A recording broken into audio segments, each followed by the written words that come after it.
Hey, welcome back folks. This is the third one now of a series. First we did mermaid tail, then we did bronze eucalyptus. Now we're going to have a crack at something. Which one will we do today, Jess? We got lots of them. We've got a few different ones over there. Yes. Yeah, I reckon let's go for the grey.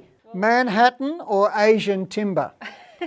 Well, you were thinking about doing the middle one. All right. So maybe we could do the middle one. Asian timber it is. These ones, they're beyond tertiary. They're sort of moving off into the grey zone. Yes, it's a grey, but what sort of grey? It's got a greenish tinge to it. We'll start with green and then we'll see where we go from there. So I'm going to take a bit of ultramarine blue here. We need a bit of yellow to make the green.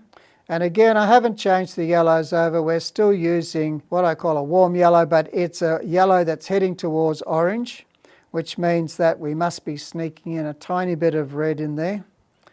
And what that does is gives us a sort of more organic green, because there's red hiding in the blue because it's a violet blue.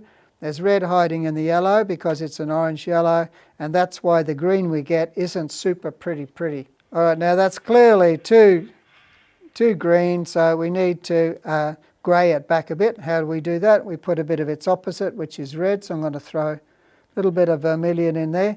Now, vermilion's a fairly strong staining colour. Out of all the colours we've got here, apart from white, vermilion's the only one that's actually opaque. So that means it covers pretty well. This is getting scary. Look at that. We're in the colour zone straight away. Can you see that? Yeah. Except for one thing, it's way too dark. So pretty happy with that result, but that means we used the right red, that's good, but we're going to have to lighten it up. Now I'm going to put a bit of white in there. Once you put the white in there, it starts to separate the goat from the sheeps, or sheeps from the goat, or the whatever. Oh, I haven't heard that. Oh. Sheeps from the goat. Goats from the sheep.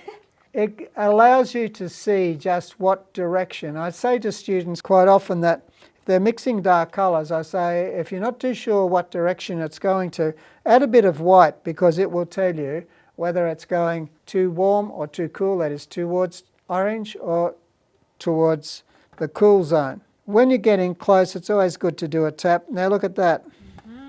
So it's definitely the zone, but need a little bit more white. So I tapped off a bit of white here, so I'm just picking that up there.